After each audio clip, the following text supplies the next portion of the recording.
예수님의 이 죽으심과 관련해서 우리가 알고 있는 사실 한 가지, 제자들이 다 떠났다. 그렇죠? 제자들이 다 떠났다라는 사실입니다. 그런데 우리가 알고 있는 12명의 이 제자들 외에도 사실은 더 많은 제자들이 있었습니다. 사복음서에서 이 사실을 잘 다루지 않아서 그렇지, 그래서 우리가 모를 뿐이지 사실 예수님 주변에는 12명 외에도 늘 항상 제자들이 더 많이 있었어요. 사실. 그리고 이 예수님의 이 제자들, 12명의 제자들 외에 다른 여러 제자들을 가만히 보면 이 출신, 귀족이냐 평민이냐 이런 출신, 또는 이제 당시 어떤 사회적 지위, 이런 거에 대해서 사실상 거의 제한이 없었다라는 것을 봅니다. 심지어 밖에서 만나면 서로 전혀 어울릴 것 같지 않은 사람들도 함께 예수님의 제자로서 하늘탈이 함께 있었어요. 바로 세리와 바리새인. 여러분, 어부들이 있습니다. 마태, 세리예요. 세리예요. 바리새인, 가장 대표적으로 사도 바울이 있어요.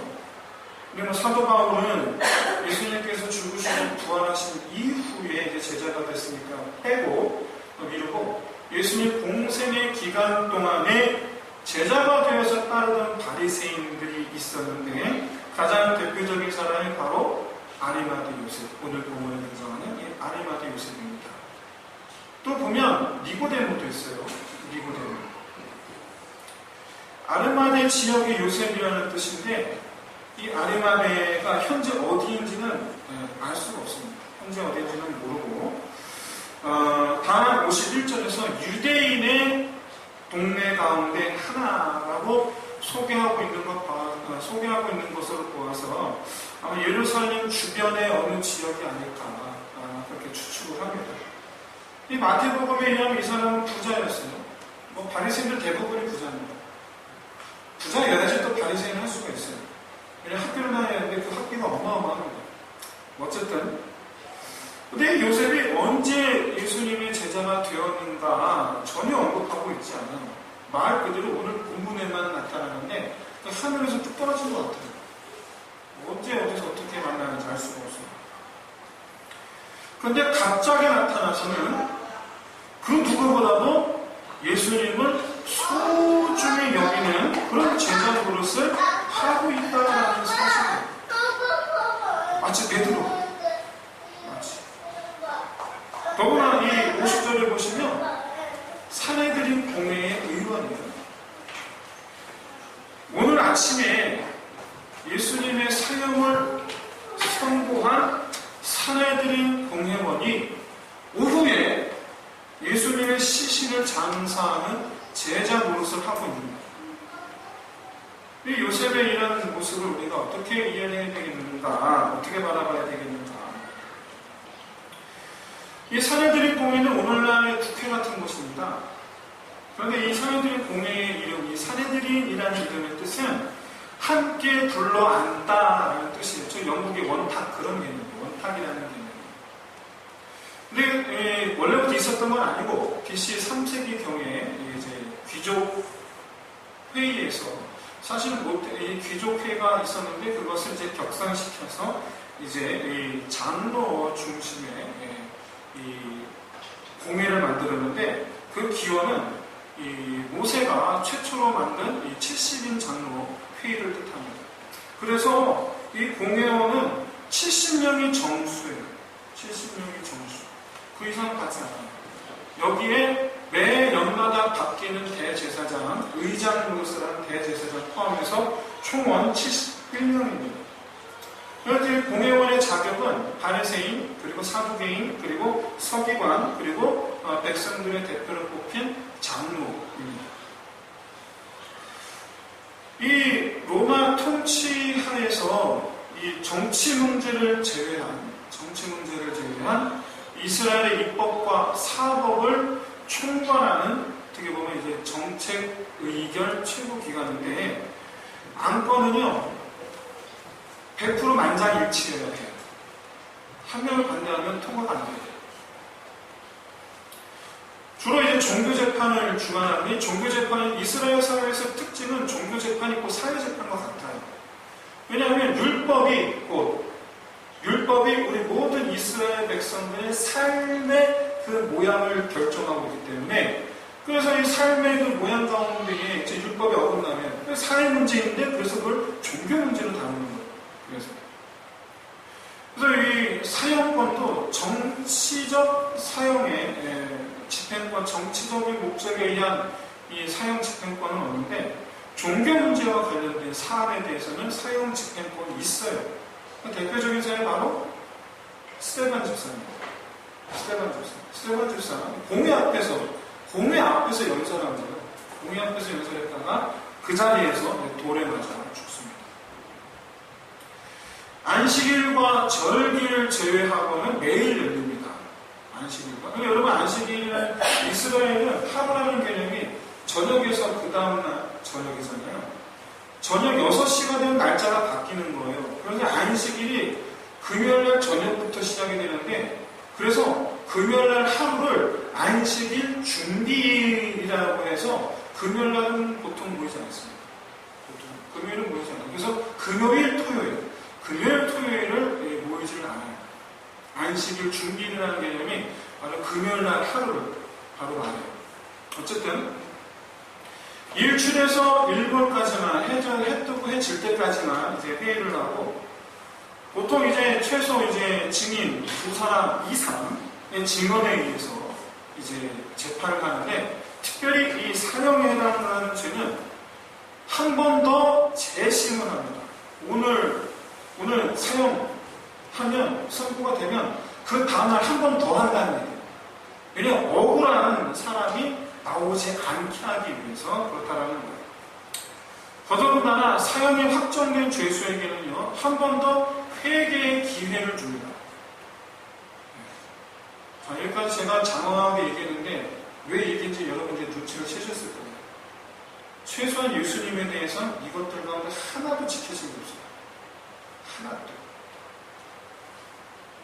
예수님 금요일 새벽에 붙잡히셨잖아요. 이미 공회원들은 준비하고 있었어요. 왜? 유다가 목요일날 저녁에 내가 내일 새벽에 예수를 갖다 바치겠습니다 했거든요. 그때부터 전부 다 스탠바이 하고 있었어요.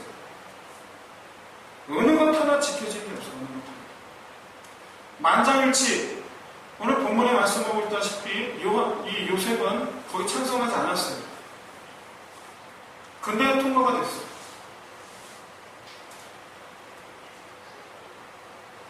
아리마대 요셉은요, 이 사내들의 공회 회의가 끝난 후에 예수님의 죽으심을 더 이상 막을 수 없다라는 것을 이제 확인하게 되었고, 자기가 할 수 있는 일을 준비하기 시작합니다. 그런 부자였어요. 이스라엘에는 크게 두 가지 장려법이 있습니다.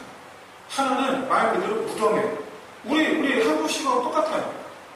한국식하고 똑같이 정말 관에다가 해서 이제 무덤 공부를 만들어요. 실제로 우리랑 거의 유사해요. 거의 같아요. 단 우리처럼 공부를 만든 다음에 이렇게 이 언덕을 만들진 않아요. 그것도 공부는 또 크게 하지도 않아요. 공부는 작게. 우리랑 그 공부는 좀 다른데, 이건 이제 보통 평민들이 하는 장례법이고, 돈 있는 사람, 부자들은 그렇게 하죠. 전통적인 장례를 해요. 전통적인 장례. 바로 굴에다가. 이 가족묘로, 이 동굴은 가족묘로 사용을 하는데, 이때는 이제 원래는 아주 고대 사회에서는 자연적 동굴을 활용을 했는데, 시대가 지나니까 이제 자연적 동굴을 구할 수가 없잖아요. 그래서 인위적으로 만드는 거예요. 인위적으로.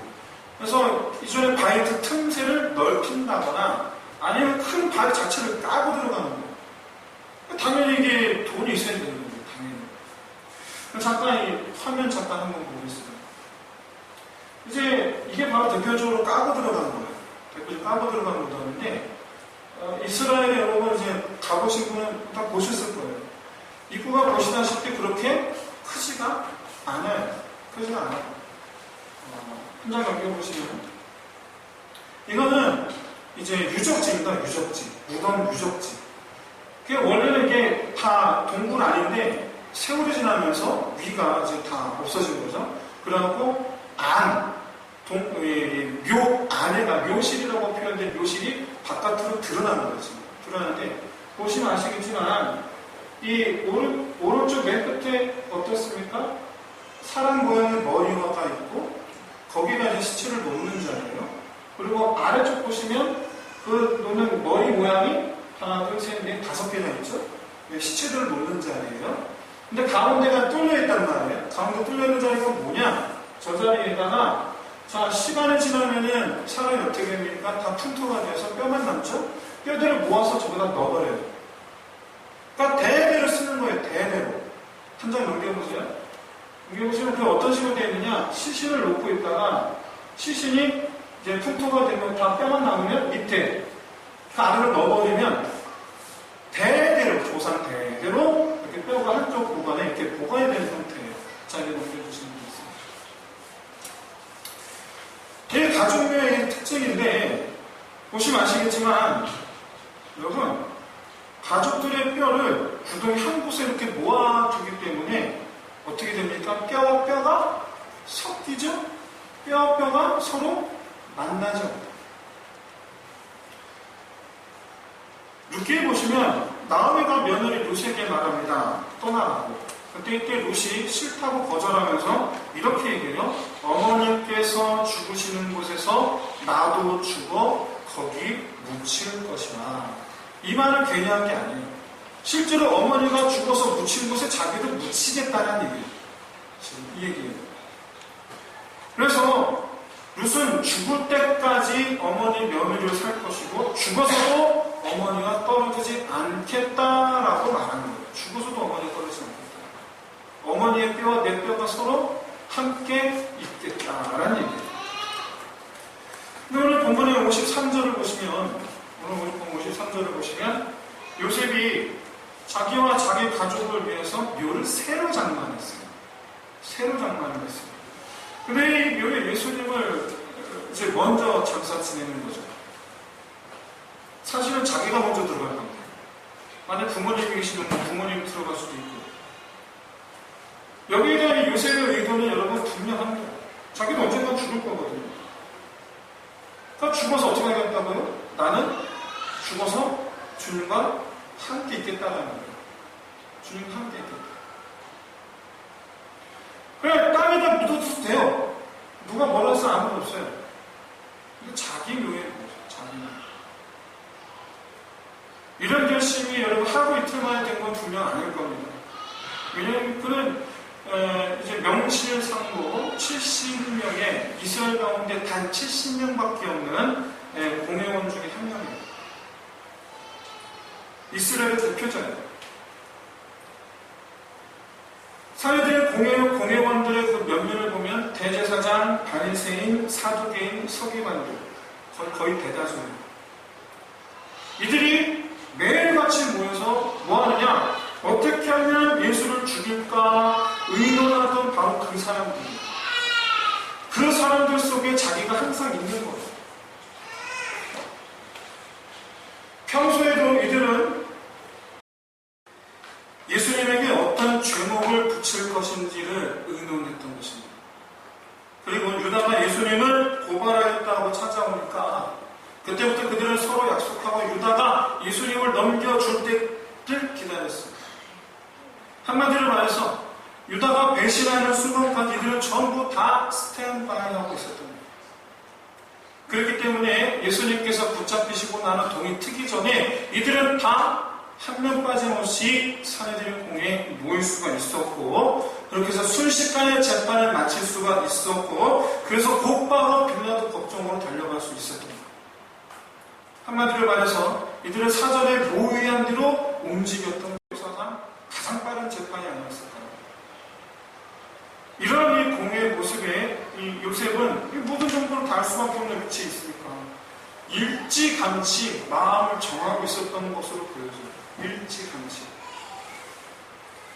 마태복음 27장 57절을 보면 날이 저물었을 때라고 하면서 그때에 요셉이 와서 예수님의 시체를 메어다가 장사를 지냈다라고 그렇게 설명합니다. 무슨 얘기냐면 예수님께서 제9시에 숨을 거두셨단 말이에요. 제9시. 제9시는 우리 시간, 현대 시간으로 3시를 가리킵니다. 6시간 빼면 돼요. 제9시 그러면 3시. 만약에 제12시 그러면 6시. 6시간 빼면 돼요. 어쨌든 오후 3시에 죽으셨는데 날이 저물었을 때에 그러니까 6시쯤 보면 돼요. 그러니까 예수님께서 죽으신 채로 3시간 동안 십자가에 매달려 계신 거예요. 죽으신 채로. 그러니까 무슨 얘기냐면 요셉은 예수님께서 숨지시는 순간에 현장에 있다가 숨지시는 것을 확인하고는 곧바로 빌라도에 다시 가는 거죠. 빌라도에게 다시 가서 예수님의 시체를 내게 달라, 장사진에게 달라 허락을 받고 다시 집으로 가서 장례용품을 챙기죠. 이때 니고데모를 만납니다. 그 니고데모와 더불어서 함께 장례용품을 챙기고 그리고 다시 골고다 언덕으로 올라갑니다. 여기 한 대략 3시간 좀 걸리지 않을까요? 그건 제 생각이긴 합니다. 그래서 준비를 하고서 와서 이제 예수님의 시체를 내리는 거죠. 요한복음을 보면 이때 장사할 때 사용했는 이 세마포 외에 시신에 바르는 모략과 그리고 침향을 니고데모가 가지고 왔다. 그러니까 이 두 사람 다 이 사내들인 공예 회원이에요. 두 사람 다. 그러니까 둘 다 똑같이 이미 오래전부터 이 대제사장을 비롯해서 종교주의자에서 언제 죽일까 하고 의논할 때에 이미 두 사람은 서로가 약속을 하고 있었던 거죠. 그래서 함께 예수님의 장례를 책임지게 됩니다. 여기서는 잠깐 이 십자가형에 대해서 여러분 알아야 할 상식이 하나가 있는데 십자가형은 죽어서도 땅에 묻힐 수가 없는 형벌입니다. 사실은. 말 그대로 나무에 매달아놓고 그냥 둬요. 저기 몽골에서 하는 풍장 같은 거예요. 그러니까 이렇게 썩으면 와서 새들이 와서 쫙 먹게 놔두는 거예요. 내리지 않아요. 그리고 또 그 시체가 썩어가는 그 참혹한 모습을 보라고 내둬요. 보라고. 그런데 하나님은요, 사람이 최초로 범죄했을 때에 사람에게 이렇게 말씀하시죠. 앞으로 너희는 죽게 될 것이다. 그러면서 흙으로 돌아다니라. 그랬어요. 흙으로 돌아다니라. 그래서 이스라엘 백성들은 죽으면 매장해야 된다고 생각했습니다. 죽으면 매장해야 한다. 근데 여러분 나무에 달리면 흙으로 못 돌아가요. 짐승의 먹이로 전락해요. 그래서 나무에 달려 죽은 사람은 유대인들 사이에서는 하나님의 저주를 받은 사람임을 뜻해요. 그래서 종교주의자들이 그렇게 십자가에 죽이려고 했던 거예요. 돌로 쳐 죽이면 되는데 굳이 예수를 십자가에 죽이려고 했던 이유는 예수는 그가 말한 대로 하나님의 아들이 아니라 하나님께 저주받은 사람이다를 보여주기 위해서. 그래서 그렇게 십자가에 못 박기를 그렇게 애쓰는 거예요. 그런데 빌라도는 이 십자가의 본래 의도대로 죽으신 예수님 십자가에 그냥 그대로 매달아 둔 채 놔두지 않습니다. 내리게 해요. 장사 진에게 허락해요. 왜냐하면 그렇게라도 해야지 자기 마음의 짐을 덜 수 있을 거라고 생각했던 것 같아요. 물론 본인은 바라지 않았지만. 그래서 요셉의 요청을 흔쾌히 허락을 합니다. 가져가라. 만약에 예수님이 실제로 십자가형에 처해질 만한 죄를 범한 채 십자가에 매달렸다면 절대로 허락 안 하죠. 말이 안 되는 거죠. 그런데 여러분, 여기서 우리가 놓쳐서는 안 되는 사실 한 가지. 바로 주시하는 눈이에요. 주시하는 눈이 있다는 거예요. 요새는 지금 모든 사람들의 눈길을 끌고 있어요. 지금 사내들인 공예 회원 70년 가운데 한 명, 모든 사람이 다 유명인사예요.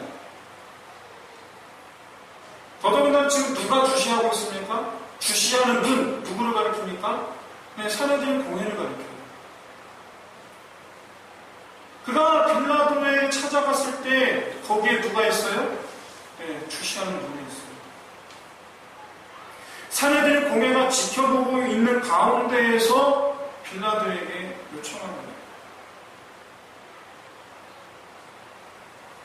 모두가 다 지켜 지켜보는 가운데에서 십자가에서 내린 거예요.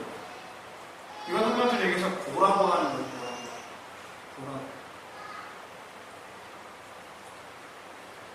요셉은 이 사내들인 공회의 이 비겁함, 비열함, 그리고 악의적인 이 계획, 이건 본인은 막아낼 수가 없었죠. 못 막아냈어요. 하지만 그들에게 굴복하지 않았음을 지금 보여주는 거야. 난 너희들이 굴복하지 않는다.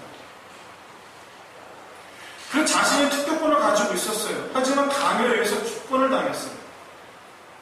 사회 편견은 분명히 만장일치여야 되는데 기권을 시켜놓고 반대표 없는 찬성표 허물만 씌워서 그렇게 해서 예수님을 사형에 처해버렸어요.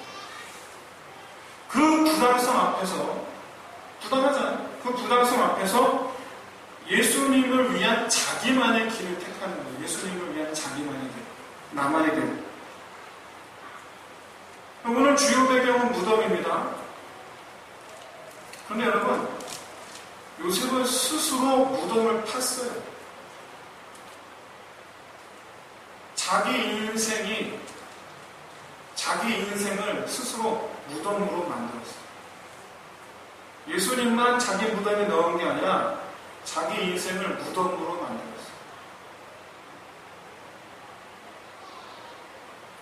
그는 예수님의 죽으심에 자기도 함께하기로 작정한 거예요.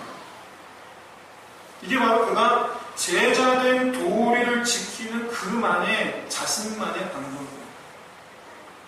예수님만 무덤에 넣는 게 아니라 자기도 그 무덤에 들어가겠다는 거예요. 나도 무덤에 들어가겠습니다. 근데 보세요. 사실 요셉은 숨어있던 제자였어요. 지금까지 드러낸 적이 없어요. 정체를 꼭꼭 숨기고 있었어요. 마음으로 믿었는지 몰라요. 하지만 자기의 환경, 이건 니고데모도 마찬가지겠지만 도저히 예수의 제자라는 걸 밝힐 수가 없는 환경 속에 그는 있었어요. 입을 꼭 다물고 있었어요. 다 예수를 어떻게 죽일까 회의한 자리 거기 입 다물고 같이 있었어요. 자기 스승을 죽이려는 그런 계획을 짜는 이들 앞에서 한마디 입도 뻥뻥 못하고 있었어요. 그럼 그의 마음이 시원했겠습니까? 얼마나 불편했을까요? 아니, 불편한 정도가 아니죠. 괴로웠겠죠.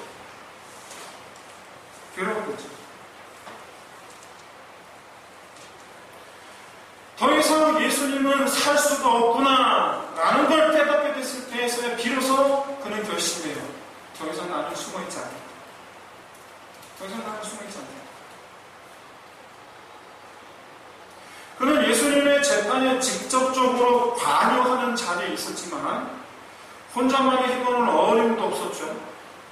조직적으로 마치 광기에 다 사로잡힌 것처럼 그렇게 한 사람을 죄 없는 사람을 죽이려고 드는 여러분 이 집단을 혼자서 어떻게 할 수가 없는 거예요.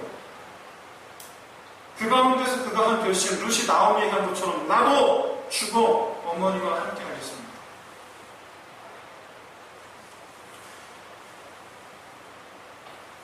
여러분 사복음서에 요셉이 등장하지 않았던 이유는 그는 숨어있는 제자였기 때문이에요. 그런데 다른 제자들은 다 드러나 있었어요. 드러난 제자들.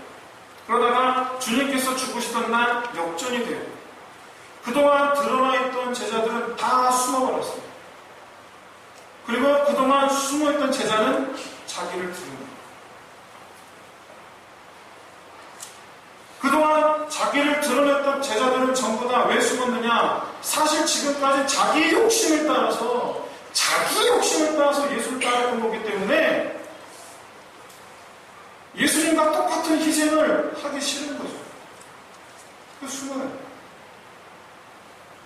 그런데 그동안 숨어있던, 아닌 척하고 있던 제자는 더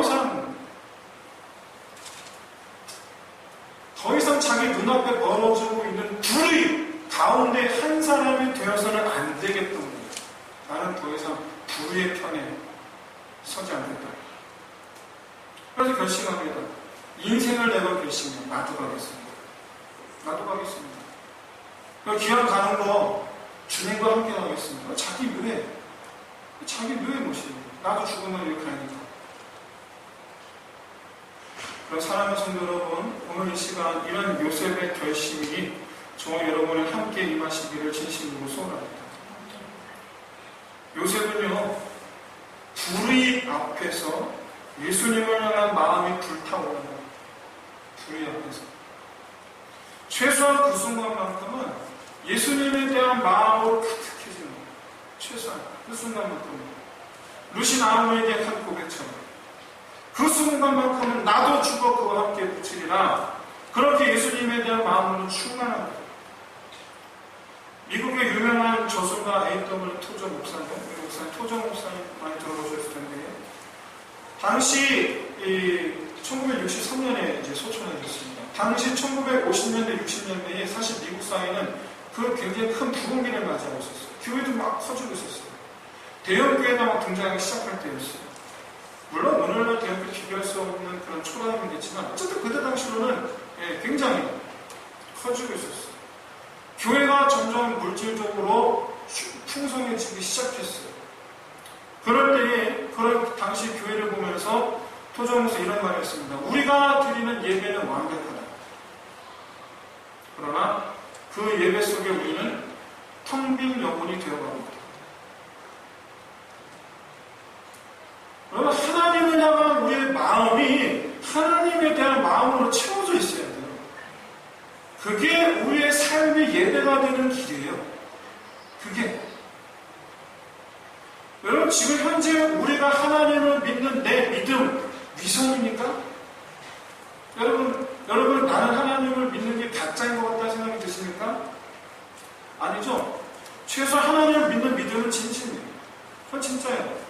근데 여러분, 진심으로 믿느냐라는 것과 전심으로 믿느냐는 달라요. 그건 달라요. 지금 우리 마음이 무엇으로 가득한가? 하나님으로 가득한가? 이 질문에 그렇습니다 라고 말할 수 있는 사람이 많지 않아요.